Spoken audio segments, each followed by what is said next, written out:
जय हिंद दोस्तों। ए to be to study के यूट्यूब चैनल पर मैं रंजित केसरी आप सभी का एक बार फिर से हार्दिक स्वागत करता हूं।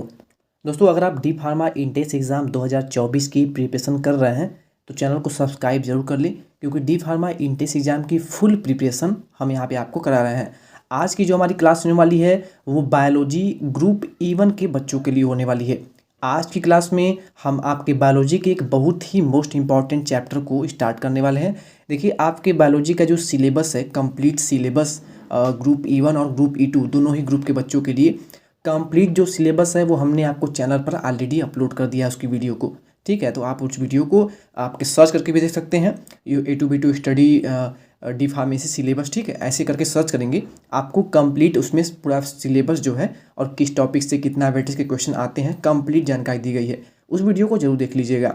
आज की जो क्लास होने वाली है वो हमारा चैप्टर 12 होने वाला है। ठीक है, 12वां चैप्टर है और इस चैप्टर का आपके सिलेबस के अकॉर्डिंग नाम है स्वास्थ्य। अब इस स्वास्थ्य में आपके मानव स्वास्थ्य के बारे में हम डिटेल में समझेंगे। ठीक है, तो चलिए क्लास को स्टार्ट करते हैं। पहला प्रश्न आपको यहाँ पे दिख रहा है, स्मैक नामक ड्रग पोस्ते के पादप के किस भाग से प्राप्त होता है। देखिए, पोस्ते का जो पादप है उससे एक जो प्राप्त होता है, हमें एक ड्रग प्राप्त होता है जिसका नाम है स्मैक। तो वो किस भाग से प्राप्त होता है आपसे ये पूछा गया है। तो क्या ये जड़ों से प्राप्त होता है, क्या ये लैटेक्स से प्राप्त होता है, क्या ये फूलों से प्राप्त होता है, या फिर ये पत्तियों से प्राप्त होता है। देखिए, स्मैक नामक जो ड्रग है ये जड़ों से तो प्राप्त होता नहीं, इसको आप गलत कर सकते हैं। पत्तियों से भी ये प्राप्त नहीं होता है जो ड्रग है स्मैक नाम का। इसके अलावा फूलों से भी नहीं प्राप्त होता है। हालांकि अगर आपको ये लैटेक्स ऑप्शन नहीं दिखता तब आप फूलों से लगा सकते थे। दोस्तों, फूल हम यहाँ पे आपको बता दिखाते हैं। ठीक है, हालांकि ड्राइंग उतनी अच्छी है नहीं हमारी। देखिए, यहाँ पे हमको एक मान लीजिए फूल बना रहे हैं। मान लीजिए ये फूल है, ये तो पेड़ बन गया ना। चलिए यहाँ पे फूल बना लेते हैं। मान लीजिए फूल में आप देखेंगे फूल जो होते हैं इसमें कुछ इस प्रकार की एक कलियाँ निकली होती हैं। इसमें एक जो होते हैं छोटे छोटे दाने लगे होते हैं। ठीक है, तो पोस्ते का अगर पौधा आपने देखा होगा तो अच्छी बात है, नहीं देखा है तो इसमें जो स्मैक नामक ड्रग होता है ना वो इसी से प्राप्त होता है। यहाँ पर अगर आप ऑप्शन के अकॉर्डिंग जाएंगे तो हमारा जो बी ऑप्शन है ना, लैटेक्स, ये बिल्कुल सटीक जा रहा है। बी ऑप्शन जो है इस क्वेश्चन का हमारा बिल्कुल करेक्ट आंसर होगा। दोस्तों, इससे पहले जितनी भी क्लासेज हमने चैनल पर अपलोड कर रखी है उनको आप जरूर देख रहिए। इसके साथ साथ आपको फिजिक्स जो है इसकी भी 2-3 चैप्टर जो है ऑलरेडी सॉल्व करा दिया गया चैनल पर। और आपको जैसे ही इसका ऑनलाइन फॉर्म आ जाता है आपको क्लासेज जो है वो सभी सब्जेक्ट की जो है डेली बेसिस पे मिलने लगेंगी। ठीक है, तो चलिए आगे चलते हैं नेक्स्ट क्वेश्चन पर। दूसरे नंबर क्वेश्चन पे आ जाते हैं। किस रोग में मच्छर द्वारा संचारित रोगाणु के कारण लसिका वाहिनियों में चिरकाली शोथ उत्पन्न होता है। ठीक है, तो किस रोग में मच्छर द्वारा संचारित यानी मच्छर से द्वारा फैलने वाला रोग है तो लसिका वाहिनियों में चिरकाली शोथ उत्पन्न हो जाता है। तो ये देखिए एक रोग है, इसका नाम आपने सुना ही नहीं होगा, एलिफेंटिएसिस कहते हैं इसे। हैं क्या कहते हैं? एलिफेंटिएसिस। इसको आपको याद करना होगा। यहाँ पर सी ऑप्शन जो है ये इस प्रश्न का बिल्कुल करेक्ट आंसर हो जाएगा। नेक्स्ट क्वेश्चन है, देखिए, निम्नलिखित में से कौन सा स्वप्रतिरक्षा रोग नहीं है। स्वप्रतिरक्षा रोग कहने का मतलब क्या है? देखिए, ऐसा रोग जिस पर कि आप कंट्रोल नहीं कर सकते हैं। ठीक है, स्वप्रतिरक्षा रोग यानी आपसे ही संबंधित होने वाला रोग है ये, और आप ही से जो है वो रोग यानी आपके अंदर ही वो निर्माण होता है। देखिए, यहाँ पर दिया गया है रूमेटिक संधिशोथ दिया गया है, सोरिएसिस दिया गया है, विटिलिगो दिया गया है, और यहाँ पे दिया गया है अल्जाइमर रोग। देखिए, अल्जाइमर जो होता है ये एक प्रकार से ऐसा रोग होता है जो कि अक्सर जो अधिक उम्र के व्यक्ति होते हैं उनमें होता है। एक प्रकार से भूलने की बीमारी हो जाती है। ठीक है, तो ये आपके अंदर ही ये रोग उत्पन्न होता है। ये ऐसा कोई रोग नहीं है कि आपको हुआ है और आपसे हम में मेरे अंदर जो है प्रवेश कर जाए। ठीक है, तो ये एक प्रकार से स्वप्रतिरक्षा रोग इसे कहा गया है। अल्जाइमर जो दिख रहा है आपको ऑप्शन नंबर ए इस प्रश्न का बिल्कुल करेक्ट आंसर होगा। दोस्तों, अगर आपको क्वेश्चन समझ में आ रहे हो तो क्लास को लाइक और शेयर करना बिल्कुल भी नहीं भूलिएगा। और आपको बता दें कि अगर आपने अभी तक हमें टेलीग्राम चैनल को ज्वाइन नहीं किया है, जिसका लिंक आपको वीडियो के डिस्क्रिप्शन में मिल जाएगा, उसको जरूर ज्वाइन कर लें, क्योंकि वहाँ पर आपको PDF study material free of cost दिए जाते हैं। इसके अलावा वहाँ पर आपको डेली क्विजेज कराए जाते हैं, लाइव टेस्ट की तरह क्विज होते हैं, जिसको कदे करके आप अपनी प्रिपरेशन को और भी बूस्ट कर सकते हैं। और आप चाहें तो हमें इंस्टाग्राम पे भी फॉलो कर सकते हैं। अगला प्रश्न है, ऊतकों अंगों का प्रतिरोपण अधिकतर रोगी के शरीर द्वारा अस्वीकृत के कारण असफल हो जाता है। ऊतक क्या है भैया? देखिए, बहुत सी जो कोशिकाएं आपके शरीर जो है कोशिकाओं से मिलकर बनी होती है। सबसे छोटा पार्टिकल तो वही है। कोशिका जब मिलता है, बहुत सारी कोशिकाएं मिलती हैं, ठीक है। जब बहुत सारी कोशिकाएं मिलती हैं, कोशिका से मिलकर के बनता है क्या? ऊतक, ठीक है। और जब ऊतक जो मिलता है बहुत ढेर सारा, तो आपके किसी एक अंग का निर्माण कर देता है। ये तो आप जानते ही होंगे, पिछली कक्षा में आपने पढ़ के आया हुआ है 12th में। ऊतकों या फिर अंगों का यहाँ पे लिखा गया है, यानी ऊतक भी तो एक अंग ही है, लेकिन वह कोई अगर ऊतक जो है वो किसी एक आपके शरीर के किसी पार्ट का रूप ले लेता है तो वो अंग कह लगते हैं आप उसे हैं। अंगों का प्रतिरोपण अधिकतर रोगी के शरीर द्वारा अस्वीकृत के कारण असफल हो जाता है। यानी अगर आपके शरीर का किसी कोई अंग जो है वो डैमेज हो गया है, खराब हो गया है, उसका प्रतिरोपण यानी ट्रांसप्लांट किया जा रहा है। जब ट्रांसप्लांट किया जा रहा है, मान लीजिए आपका एक हाथ खराब हो गया, किसी दूसरे का जो हाथ है ट्रांसप्लांट आप में लगा दिया गया। अब आपका जो बॉडी है उस हाथ को जो है वो अस्वीकृत कर रहा है, यानी उसको जो है अपने अंदर एब्जॉर्ब नहीं कर पा रहा है, अपने अंदर उसको कंट्रोल नहीं कर पा रहा है, यानी आपका शरीर ही उसको नकार दे रहा है, तो असफल हो जाता है। इसी कारण जो है ये जो प्रयोग है वो असफल हो जाता है। इस प्रकार के निराकरण के लिए कौन सी प्रतिरक्षी अनुक्रिया उत्तरदायी है? यानी ये जो हो रहा है ना, इसके लिए कौन सी क्रिया जो है उत्तरदायी है? क्रिया देखिए आपने पढ़ा होगा, एक होता है ऐच्छिक क्रियाएं, एक होता है अनैच्छिक क्रियाएं। ऐच्छिक क्रिया यानी अगर आप चाहेंगे कि मेरा हाथ हिला है तो आप अपना हाथ हिला लेंगे और हाथ हिलने लगेगा। आप चाहें तो बोलना चाहेंगे तो हाँ, जब बोलना चाहेंगे तभी आप बोलना चाहेंगे।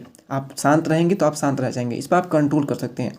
ऐसी ये सब आपकी ऐच्छिक क्रियाएं हैं। लेकिन ऐसी क्रिया जो कि आप इस पर कंट्रोल ना कर सकें, आपको अगर छींक आ गया तो वो आ ही जाएगा, आप उसे कंट्रोल नहीं कर पाएंगे। हाँ, कुछ लोग कंट्रोल कर सकते हैं, लेकिन वो एक प्रकार से ज़बरदस्ती ही कंट्रोल कर पाते हैं, ठीक है। ऐसे कि आपको वोमिट हो जाता है कभी कभी, ठीक है। ये सब जो है ये अनैच्छिक क्रियाएं हैं। तो आप समझ गए होंगे ऐच्छिक अनैच्छिक क्रियाएं, इसमें आपको अंतर छांटने को आता है। आपको 4 ऑप्शन दे दिए जाएंगे। अब इसमें पूछा जाएगा कि इसमें कौन सी क्रिया जो है वो ऐच्छिक है या फिर कौन सी क्रिया जो है वो अनैच्छिक है, तो आपको उसमें छांटने होंगे। तो उम्मीद है आपको ये समझ में आ गया होगा। यहाँ पे ऑप्शन दिया गया है स्वप्रतिरक्षा अनुक्रिया, बी दिया गया है कोशिका मध्यित प्रतिरक्षा अनुक्रिया, सी दिया गया है हार्मोनल प्रतिरक्षा अनुक्रिया, और डी है कार्यिक प्रतिरक्षा अनुक्रिया। तो इसमें से कौन सा ऑप्शन जो है बिल्कुल करेक्ट हो जाएगा? देखिए, इसके लिए जो उत्तरदायी कारण होगा वो आपका होगा कोशिका मध्यित प्रतिरक्षा अनुक्रिया। यानी आपकी जो कोशिकाएं हैं, आपकी जो बॉडी की कोशिकाएं हैं, वो किसी और बॉडी की जो कोशिकाएं हैं उसके पार्टिकल को जो है वो अस्वीकृत कर रहा है, यानी उसको जो है उसको मतलब अपने अंदर ले नहीं रहा है वो, ठीक है, उसको स्वीकार नहीं कर पा रहा है। इसीलिए ये मेन कारण हो गया कि अगर किसी दूसरी बॉडी का आपके बॉडी में ट्रांसप्लांट किया जा रहा है, चाहे वो कोई भी अंग हो, तो वो आपको अस्वीकृत कर देता है, उसको नकार देता है एक तरह से, ठीक है। अगला है आपका MALT, मानव शरीर में लसीकाभ ऊतक का लगभग कितने प्रतिशत होता है? MALT मानव शरीर में लसीकाभ एक प्रकार का ऊतक है, इसका लगभग कितने प्रतिशत होता है? तो आप लगाएंगे ऑप्शन नंबर ए, यानी 50%, 50% इसका बिल्कुल करेक्ट उत्तर होगा। अगला प्रश्न है प्रति आविष्ट टीकों में पूर्व निर्मित प्रतिरक्षी होते हैं। जो आपको टीका लगाए जाते हैं छोटे बच्चों में, या फिर आपने भी बचपन में पिया होगा कोई टीका, पोलियो का आपने ड्रॉप जरूर पिया होगा। तो जबकि पोलियो की बूंदों में जिन्हें कि मुंह द्वारा दिया जाता है, तो उसमें क्या होते हैं? बनाए गए प्रतिरक्षी होते हैं। प्रतिरक्षी क्या हो गया भैया? प्रतिरक्षी उसे कहा जा रहा है, प्रतिरक्षी यानी एंटीडोट्स कह सकते हैं आप हैं, या फिर प्रतिरक्षी यानी जो आपके शरीर को इस प्रकार से सुरक्षा प्रदान करे, तो उसको आप प्रतिरक्षी कह रहे हैं। तो क्या उसमें बनाए गए प्रतिरक्षी होते हैं, यानी उसको लैब में बनाए गए होते हैं प्रतिरक्षी, या फिर गामा ग्लोब्यूलिन होते हैं, या फिर छीड़ कर दिए गए रोगजनक होते हैं, यानी उसका जो रोगजनक जो है, यानी मान लीजिए आपको रोग फैलाने वाला कोई कारक है, ठीक है। मान लीजिए आपको जो कुत्ता जो आपको काट लेता है, तो आपको क्या हो जाता है? आप कहेंगे कि सर हमें तो रेबीज हो जाता है, ठीक है। क्या हो जाता है? रेबीज। तो ये जो रेबीज है ये आपके शरीर में रोग को फैलाने का काम करता है। रेबीज वायरस के जो अच्छे वाले रोगजनक होंगे उसको अगर आपके शरीर पर डाल दिया जाए तो वो आपके लिए एक प्रकार से एंटीडोट का काम करेंगे। इसके अलावा सकृत रोगजनक, यानी जो सकृत नहीं रह गए आप हैं, तो बताइए इनमें से कौन सा करेक्ट होगा? क्योंकि ज़्यादातर जो टीका होता है वो आपको इंजेक्शन के माध्यम से बच्चों में दिया जाता है, लेकिन जो पोलियो का ड्रॉप है वो मुंह में क्यों दिया जाता है? तो इसका बताइए करेक्ट आंसर क्या होगा? दोस्तों, इसका जो करेक्ट आंसर होगा वो यही होगा, छीड़ कर दिए गए रोगजनक। मैंने आपको जो समझाया ना इसके जो रोगाणु होते हैं वो ऐसे होते हैं कि वो रोग फैलाते नहीं बल्कि जो रोग है उसको काटने का काम करते हैं। यानी आप एग्जाम्पल इसका कोई अगर हम आपको समझाएं, कोई एग्जाम्पल लेकर के अगर समझाना चाहें तो आप समझ सकते हैं कि जैसे एक होता है अच्छा हार्मोन, एक होता है बुरा हार्मोन। तो मान लीजिए ए जो है वो कोई हार्मोन है, तो ए जो है वो एक प्रकार का ए पॉजिटिव होगा और ए निगेटिव भी होगा। तो ए निगेटिव जो है वो रोग फैला रहा है, तो ए पॉजिटिव जो है वो उस रोग को काटने का काम करेगा। तो उम्मीद है आपको इस एग्जाम्पल से थोड़ा बहुत क्लियर हो गया होगा। नेक्स्ट क्वेश्चन है, एड्स के रोगजनक कारण HIV के बारे में निम्नलिखित में से कौन सा सही है। एड्स का फुल फॉर्म पूछा जाता है एक्वायर्ड इम्यूनो डिफिशियंसी सिंड्रोम, इसको आप याद रखिएगा। और HIV यानी ह्यूमन, इसका भी फुल फॉर्म आपको याद करना होगा। HIV जो है तो इसका भी फुल फॉर्म जो है आपके एग्जाम में बहुत बार पूछा गया है। हाँ दोस्तों, इसको बोलते हैं ह्यूमन इम्यूनो डिफिशियंसी वायरस, ठीक है। HIV का फुल फॉर्म होता है। कभी कभी दिमाग से किसी के भी दिमाग से जो है भूल सकता है, लेकिन आपको याद रखना है क्योंकि आपको इंटेंस एग्जाम क्रैक करना है। एक्वायर्ड इम्यूनो डिफिशियंसी सिंड्रोम ये आपका एड्स का फुल फॉर्म होता है, और HIV जो है वो ह्यूमन इम्यूनो डिफिशियंसी सिंड्रोम, इसको याद रखिएगा। और ये आपका वायरस होता है, ठीक है। पूछा गया इनमें से कौन सा सही है, तो आपको बता दें सही इसमें से कौन सा है। HIV एक आवृत्त वायरस है जिसके भीतर एकल रज्जुक वाले RNA के 2 समान अणु तथा उत्क्रम ट्रांसक्रिप्सेस के 2 अणु उपस्थित होते हैं। सी ऑप्शन जो दिख रहा है आपको, यही इसका बिल्कुल सही उत्तर हो जाएगा। दोस्तों, आपके बायोलॉजी का सबसे इजी चैप्टर अगर कहें तो सबसे इजी चैप्टर यही है, स्वास्थ्य। इसमें आपके विटामिन वगैरह के भी क्वेश्चन पूछे जा सकते हैं, और आपके जितने भी पूरे वर्ल्ड में जितनी भी बीमारियां हैं ना, सभी इसमें आपके आ सकती हैं, ठीक है। तो इसको आपको बहुत ही अच्छे से पढ़ना है क्योंकि इससे आपके एग्जाम में क्वेश्चन भी जो है 4-5 क्वेश्चन पूछे जा सकते हैं। रोगों का निम्नलिखित में से कौन सा समूह जीवाणुओं द्वारा संक्रमित होता है। क्या हैजा और इन्फ्लुएंजा ये दोनों जीवाणुओं से संक्रमित होने वाला रोग है, या फिर हैजा और टिटनेस जो है वो जीवाणु से फैलता है। टाइफाइड तथा चेचक है, या फिर टिटनेस तथा गलसूका, ठीक है। बताइए इसमें से कौन सा आंसर करेक्ट होगा। बिल्कुल यहाँ पर जो आप दे रहे हैं बी ऑप्शन, यानी हैजा और टिटनेस। हैजा जो है और जो टिटनेस है ये दोनों जीवाणुओं से संक्रमित होने वाला एक प्रकार का रोग है। देखिए हैजा जो है ये आपका मक्खियों से भी फैलने वाला रोग है, और आप कह सकते हैं दूषित पानी से भी फैलने वाला एक प्रकार से रोग है हैजा। टिटनेस क्या है, देखिए अगर आपको किसी ऐसी चीज़ से चोट लग जाए जिससे कि संक्रमण फैलने का खतरा रहता है, तो आपको टिटनेस नाम का एक रोग हो जाता है। देखिए टिटनेस, इसकी एक वैक्सीन जो है जो कि उपलब्ध है हमारे पास। अगर आपको कोई ऐसी चीज़ से चोट लग जाए, लोहे से ज़्यादा तो चोट लगने पर आपको एक वैक्सीन दी जाती है टिटनेस की, तो उससे आपको कोई संक्रमण न फैल जाए। इसका जो लक्षण है टिटनेस का वो तुरंत दिखाई नहीं देता है, लेकिन आप अगर टिटनेस की वैक्सीन नहीं लगाते हैं, आप संक्रमण आपको हो गया तो आपको लंबे समय बाद इसका जो है लक्षण दिखने लगता है। देखिए टिटनेस का लक्षण की बात कर लें तो लक्षण इसका यही है कि आपको जहाँ चोट लगा है उस जगह पर घाव जैसा हो सकता है, ठीक है। आ जाते हैं अगले क्वेश्चन पर। यदि आप किसी व्यक्ति में प्रतिरक्षियों की गंभीर कमी का अनुमान लगा रहे हैं तो पुष्टि के लिए निम्नलिखित में से किससे प्रमाण प्राप्त करेंगे। यानी कि आपको पता करना है कि मेरे ब्लड में, मेरे जो खून है उसमें गंभीर रूप से जो प्रतिरक्षियाँ हैं यानी जो एंटीसेप्टिक जो गुण हैं वो उसकी कमी हो गई है। यानी आपके अंदर जो प्रतिरक्षा प्रणाली है आपकी वो बहुत कमज़ोर हो गई है, आप रोगों से लड़ने की क्षमता जो है वो कमज़ोर हो गई है। तो कैसे चेक करेंगे, तो इसके लिए आप सीरम ग्लोब्यूलिन का टेस्ट करेंगे। आपके ब्लड में, आपके ब्लड के सीरम का टेस्ट होगा, तब आप इससे ये प्राप्त कर सकते हैं जानकारी कि आपके अंदर इसकी कमी है या फिर नहीं है। ओके, अगला प्रश्न है निम्नलिखित में से कौन सा रोग प्रोटोजोआ के द्वारा जो है होता है। तो देखिए प्रोटोजोआ द्वारा होने वाला एक रोग है आपका बेबेसियोसिस। क्या है, बेबीसियोसिस। यहाँ पर सी ऑप्शन दिख रहा होगा, ये आपका एक प्रकार से प्रोटोजोआ जनित रोग है, ठीक है। अगला है किसी रोगी में प्रत्यारोपित वृक्क, यानी किसी रोगी को आपने अपना किडनी दे रखा है और वो उसको अस्वीकृत किस कारण किया जा सकता है, यानी कि अब उसको स्वीकार ही न करे तो किस प्रकार किया जा सकता है। तो वो कोशिका मध्यता प्रतिरक्षा अनुक्रिया द्वारा ही अस्वीकृत किया जा सकता है। यहाँ पे देखिए पूछा गया है अस्वीकार। अगर स्वीकार की बात कही जाती तो वहाँ पर जो आंसर है जो चेंज हो जाता।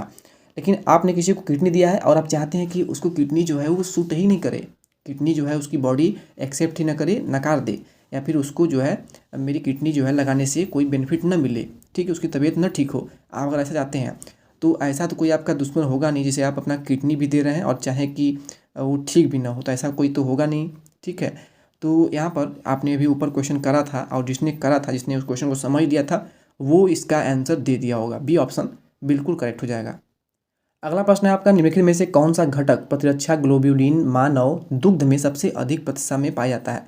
तो वो आपका है LGA। ठीक है, इसकी जो प्रतिशतता है वो सबसे अधिक मात्रा में आपके दुग्ध में या फिर दुग्ध ग्रंथि में पाई जाती है।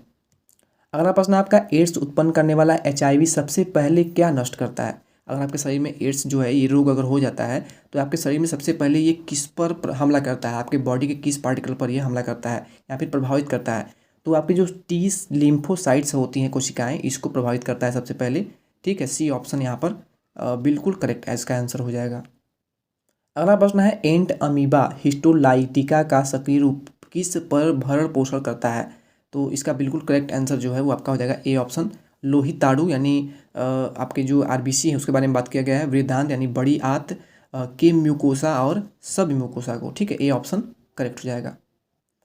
नेक्स्ट आपका, निम्नलिखित में से कौन सा विषाणु एक ग्रस्त नर के वीर्य द्वारा संप्रेषित नहीं होता है? तो देखिए, ह्यूमन इम्यूनोडिफिशियंसी वायरस ये तो बिल्कुल होगा 100%। हेपेटाइटिस बी वायरस ये भी बिल्कुल करेक्ट होगा। इबोला वायरस भी जो है ये बिल्कुल करेक्ट होगा। ठीक है, विषाणु जनित रोग ये सभी हैं, लेकिन जो चिकनगुनिया वायरस है ये इनमें से अलग है और यही हमारा बिल्कुल करेक्ट आंसर हो जाएगा।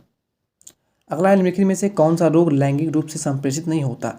तो इसमें से सिफिलिस जो है लैंगिक रूप से संप्रेषित होने वाला है, एड्स तो है ही, ट्राइकोमोनिएसिस भी है। आपने कुछ नामों के यहाँ पर देखा, एड्स हो गया, यहाँ पर HIV दे सकता था, ट्राइकोमोनिएसिस हो गया, सिफिलिस हो गया। ठीक है, वहाँ पे आपका चिकनगुनिया जो था वो संप्रेषित नहीं करता था। इसके अलावा जो आपका एनसीफेलाइसिस है ये भी आपका ये जो है वायरस जनित रोग नहीं है। डी ऑप्शन यहाँ पर करेक्ट होगा। देखिए, अगला जो 19 नंबर क्वेश्चन है इसका आंसर आप खुद ब खुद दे पाएंगे, बिल्कुल करेक्ट आंसर देंगे सभी स्टूडेंट। अगर आपको पिछला क्वेश्चन समझ में आ गया था तो पूछा गया है कि HIV ह्यूमन इम्यूनोडिफिशियंसी वायरस संक्रमण की किस अवस्था पर एड्स के लक्षण प्रायः दिखाई देते हैं? यानी सबसे पहले वो किसको प्रभावित करता है? अभी आपने ऊपर सॉल्व किया था तो वो क्या था? ऑप्शन पढ़ने की जरूरत ही नहीं है, यहाँ पर सी ऑप्शन आपने पढ़ा था ना, सहायक टी लिम्फोसाइट्स को क्षतिग्रस्त करता है सबसे पहले। तो सी ऑप्शन आप आंख मूंद कर लगाएंगे, बिल्कुल आपका करेक्ट आंसर हो जाएगा। अगला आपका है, एस्केरिस का संक्रमण सामान्यतः किसके कारण होता है? एस्केरिस जो है इस रोग का जो संक्रमण है वो सामान्यतः किसके कारण होता है? तो ये एस्केरिस अंडों से युक्त जल पीने के कारण यानी दूषित जल जो है इससे फैलने वाला एक प्रकार का ये रोग हो गया। ठीक है, अगला प्रश्न है, मानव शरीर में कोशिका मध्यस्थ प्रतिरक्षा किसके द्वारा कार्यान्वित होता है? वही है टी लिम्फोसाइट्स जो कि सबसे पहले प्रभावित होता है एड्स रोग होने के कारण। ठीक है, तो मानव शरीर में कोशिका मध्यस्थ प्रतिरक्षा किसके द्वारा सबसे ज़्यादा कार्यान्वित होता है? तो वो टी लिम्फोसाइट्स कोशिकाओं द्वारा ही होता है। और जब इसकी क्षति बहुत ज़्यादा अधिक मात्रा में होने लगती है समझ लीजिए आपको एड्स नामक रोग हो गया है। नेक्स्ट क्वेश्चन है, यकृत का सिरोसिस ऑफ लीवर रोग लंबे समय तक निम्नलिखित के अत्यधिक अंतर्ग्रहण के कारण होता है। तो अगर आप बहुत ज़्यादा अफीम खा रहे हो, वही ना, अफीम छोड़ दो खाना, अफीम अगर बहुत ज़्यादा सेवन कर रहे हैं आप तो आपके यकृत में सिरोसिस रोग नामक रोग जो है वो हो सकता है। इसके अत्यधिक अंतःग्रहण यानी बहुत ज़्यादा सेवन कर रहे हैं, यहाँ पर बहुत ही ज़्यादा हिंदी लिख दिया है। ठीक है, ए ऑप्शन करेक्ट होगा। हालांकि यहाँ पर आपका जो एल्कोहलिक दिया है ये भी आपका ऑप्शन बी जो है ये भी बिल्कुल करेक्ट होना चाहिए था। तो यहाँ पर ए और बी दोनों ही ऑप्शन जो है आपका करेक्ट हो सकता है, लेकिन यहाँ पे दिया गया है कि यकृत के बारे में बात किया गया है। ठीक है, तो अफीम तो आपकी किडनी पर भी प्रभाव डालता है, यहाँ पर यकृत की बात कही गई तो आप यहाँ पे एल्कोहल ही लगाइए, बी ऑप्शन यानी एल्कोहल, एथिल एल्कोहल भाई, जिसका आप दारू जिसको बोलते हैं, शराब। ठीक है, तो इसका सेवन अगर कर रहे हैं बहुत ज़्यादा मात्रा में तो क्या होगा? आपको सिरोसिस ऑफ लीवर नाम का एक रोग हो जाता है। ठीक है, बी ऑप्शन लगाइएगा यहाँ पे, बी इज बिल्कुल सूटेबल होगा यहाँ पे। ठीक है, निम्नलिखित में से कौन कैंसर कोशिकाओं का लक्षण नहीं है? कैंसर कोशिकाओं का लक्षण, ये पोषक पदार्थों हेतु सामान्य कोशिकाओं से प्रतिस्पर्धा करती हैं, ये केवल निर्माण वाले भाग तक ही सीमित नहीं रहती हैं, ये अनियंत्रित रूप से विभाजित होती हैं, या फिर ये संपर्क संदमन प्रदर्शन करती हैं। तो यहाँ पर डी ऑप्शन ही सही होगा, ये संपर्क संदमन प्रदर्शन करती हैं। डी ऑप्शन जो है बिल्कुल करेक्ट होगा इसका। अगला प्रश्न है आपका, अस्पताल में लाए गए मायोकार्डियल इन्फेक्शन के एक रोगी को सामान्यतः तुरंत क्या दिया जाएगा? मायोकार्डियल इन्फेक्शन एक व्यक्ति को हुआ है, एक रोगी है, उसको तुरंत क्या दिया जाए? तो उसको तुरंत जो है वो स्ट्रेप्टोकाइनेस दिया जाएगा। यहाँ पर बी दिख रहा है आपको ऑप्शन, स्ट्रेप्टोकाइनेस, ये इसका बिल्कुल सही उत्तर होगा। देखिए निमोनिया एक संक्रामक रोग है, आप जानते हैं, जबकि सामान्य शीत पोषण की अल्पता के उत्पन्न रोग हैं। देखिए निमोनिया ये ज़्यादातर बच्चों में ही देखने को मिलता है। तो इसका देखिए निमोनिया जो है ये रोग जो है वो ठंडी गर्मी से हो जाता है बच्चों में अक्सर। निमोनिया का जो रोगाणु है ना वो कोशिकाओं को संक्रमित करता है, आपके जो फेफड़े हैं उसको प्रभावित करता है, जबकि सामान्य शीत फेफड़ों को प्रभावित नहीं करता बल्कि नासिका एवं श्वसन मार्ग को प्रभावित करता है। अगर आपको ठंडी लग जाती है या फिर जुकाम वगैरह हो जाता है तो आपके नाक से जो है, ठीक है, प्रॉब्लम हो जाती है, आपके श्वसन मार्ग में भी प्रॉब्लम होती है। लेकिन जो निमोनिया रोगाणु है ना वो आपके सीधे फेफड़ों को अंदर जो है आपके कोशिकाओं को प्रभावित करती है। दोस्तों अगले प्रश्न पे आने से पहले आप में से कोई ऐसा भी है जिसे कि आज तक बुखार ना आया हो, या फिर कोई व्यक्ति कोई बच्चा ऐसा है जिसको आज तक इसका ब्लड टेस्ट ना हुआ हो? आप कहेंगे सर बिल्कुल भी नहीं, ऐसा कोई हम मुझे नहीं लगता कि कोई ऐसा बच्चा होगा जिसका आज तक ब्लड टेस्ट नहीं हुआ हो। निम्नलिखित में से किसकी जांच हेतु विडाल टेस्ट किया जाता है, विडाल परीक्षण किया जाता है? देखिए विडाल परीक्षण जो है, अगर आपने ब्लड टेस्ट करवाया हुआ है कभी, तो टाइफाइड ज्वर या फिर टाइफाइड बुखार, ये एक ऐसा बुखार है जो बहुत ही आसानी से किसी को भी हो जाता है और ये बहुत तेज़ी से फैलने वाला भी एक प्रकार का रोग है। और टाइफाइड जो है इसका कोई अभी तक वैक्सीन नहीं बन पाया हुआ है और बहुत तेज़ी से फैलता हुआ है। टाइफाइड जो है, ठीक है, टाइफाइड जो बुखार है ये फैलता कैसे है ये जानना आवश्यक है। टाइफाइड बुखार जो है वो गंदे पानी, दूषित पानी से फैलता है। एक प्रकार से अगर आप गंदगी युक्त भोजन करते हैं या फिर अध कच्चा कोई भोजन करते हैं, अध कच्चा मांस वगैरह खा रहे हैं किसी चीज़ का, ठीक है, तो उसके कारण जो है टाइफाइड बुखार आपको हो जाता है। एक प्रकार से ये संक्रामक रोग है। निम्नलिखित में से किसकी जांच हेतु विडाल टेस्ट किया जाता है? जब आपको टाइफाइड हो जाता है, आपको हल्का हल्का फीवर आता रहता है बराबर, डॉक्टर के पास जाएंगे तो डॉक्टर आपसे बोलेगा कि आप जाकर के विडाल टेस्ट कराइए, अपने ब्लड टेस्ट को कराइए और उसमें विडाल टेस्ट कराइए। उसमें पता चल जाएगा कि आपको टाइफाइड बुखार है कि नहीं है। तो जब टाइफाइड बुखार चेक करना होगा तो आपका विडाल टेस्ट किया जाएगा। ठीक है, आप कमेंट में ज़रूर बताइए कि आपको आज तक कभी बुखार आया है या फिर आपने कभी ब्लड टेस्ट कराया है नहीं, या फिर नहीं कराया है। लेकिन मुझे नहीं लगता कि कोई भी ऐसा बच्चा होगा जिसका आज तक ब्लड टेस्ट ना हुआ हो। आप सभी का, जितने भी वीडियो देख रहे हैं, सभी का किसी न किसी रूप में ब्लड टेस्ट हुआ होगा, अवश्य रूप से हुआ होगा। प्लाज्मोडियम के चल युग्मनज जो है वो पाए जाते हैं, प्लाज्मोडियम के चल युग्मनज जो है वो किस में पाए जाते हैं? तो ये मादा एनाफ्लीज मच्छर जो है इसकी आंत में पाया जाता है। ये ऑप्शन दिख रहा है आपको, ये इसका बिल्कुल करेक्ट आंसर होगा। मादा एनाफ्लीज की लाल ग्रंथियों में दिया गया है, मनुष्य की आरबीसी में, मनुष्य की यकृत में। अब मनुष्य के आरबीसी में पहले से ही होता है तो उसको तो हमेशा बीमारी रहना चाहिए था, मनुष्य के यकृत में हो तो हमेशा तो बीमारी होना चाहिए उसको ना। लेकिन जो प्लाज्मोडियम के जो चल युग्मज है वो मादा एनाफ्लीज मच्छर की आंत में पाए जाते हैं। ए ऑप्शन लगाएंगे आप, बिल्कुल करेक्ट हो जाएगा आपका।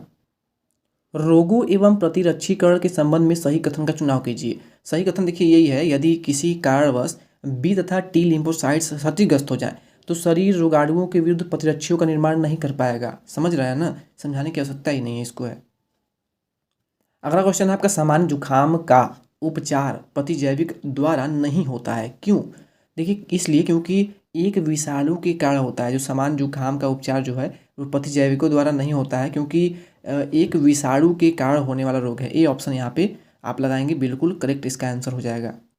अगला प्रश्न है, माइक्रोस्पोरम नामक जीवाणु जो कि रोगाणु जो कि मनुष्य में दाद, यानी जो आपको दांत के लिए रिंग गार्ड यूज किया होगा ना, दाद नामक रोग उत्पन्न हो जाता है। खुजली एक तरह से होती है वहाँ पर और लाल हो जाता है एक तरह से, जो आपका कोई जहाँ पर होता है दाद ना ऐसे लाल हो जाएगा, गोला हो जाता है। खास तौर पे जिसको दाद हुआ होगा वो जानता होगा, गोला हो जाता है, वो खुजली हो जाता है, कोई एक पार्ट होता है बॉडी का और इसमें ऐसे दाने दाने निकल जाते हैं, ऐसे प्रकार के दाने दाने निकल जाते हैं और बहुत ज़्यादा इसमें खुजली होती है। ठीक है, ये प्रकार दाद इसको बोलते हैं, दाद। ठीक है, इसके लिए बहुत ही एक बेस्ट दवा आती है रिंग गार्ड, आपने सुना होगा, मार्केट में अगर यूज किया होगा। उत्पन्न करने हेतु उत्तरदायी है, उसी जगत का है जिस जगत से संबंधित है। तो देखिए वो है आपका कौन सा, यहाँ पर आपको 4 ऑप्शन जो है वो दिख रहे होंगे यहाँ पे। इसमें जो करेक्ट आंसर इसका हो जाएगा वो आपका हो जाएगा राइजोपस, एक कवक। सी ऑप्शन दिख रहा है आपको, इसका बिल्कुल करेक्ट आंसर होगा। मलेरिया परजीवी के स्पोरोजाइट्स हेतु आप कहाँ देखेंगे? मलेरिया परजीवी के स्पोराइड्स हेतु आप कहाँ देखेंगे? तो इसका जो बिल्कुल करेक्ट आंसर होगा वो आपका होगा संक्रमित मादा एनाफ्लीज मच्छर की लार में। संक्रमित मादा एनाफ्लीज जो मच्छर है उसकी लार में अगर आप देखेंगे तो आपको पता चल जाएगा कि जो उसका परजीवी है स्पोराइड्स वो इस मादा मच्छर के एनाफ्लीज मच्छर की लार में उपस्थित है। एक रोगी की एक्वायर्ड इम्यूनोडिफिशियेंसी सिंड्रोम से पीड़ित होने का संदेह है। एक व्यक्ति है जिसको उम्मीद है कि एड्स है, इसकी पुष्टि हेतु आप कौन सा चेकअप करेंगे? तो उसके लिए एलिसा परीक्षण किया जाता है। ठीक है, इसको याद रखिएगा। एलिसा टेस्ट द्वारा हम ये पता कर सकते हैं कि उस व्यक्ति को एड्स है या फिर नहीं है। निम्नलिखित में से किसका प्रयोग प्लेग के प्रति टीके के निर्माण में नहीं किया जा सकता? तो इसमें जो आपका दिख रहा है संश्लेषित संपुटीय पॉलीसैकेराइड पदार्थ, पॉलीसैकेराइड पदार्थ का यूज आप नहीं कर सकते हैं किसमें? प्लेग के टीके के रूप में। ठीक है। निम्नलिखित में से कौन सी तकनीक कैंसर का पता लगाने हेतु सर्वाधिक सुरक्षित है? अगर आपको कैंसर किसी को हो गया है, चेक करना है, तो उसके सबसे सुरक्षित जो चेकअप है वो कौन सा है? तो वो है आपका मैग्नेटिक रेजोनेंस इमेजिंग। इसका फुल फॉर्म याद रखिएगा। इसको आप MRI बोलते हैं, MRI।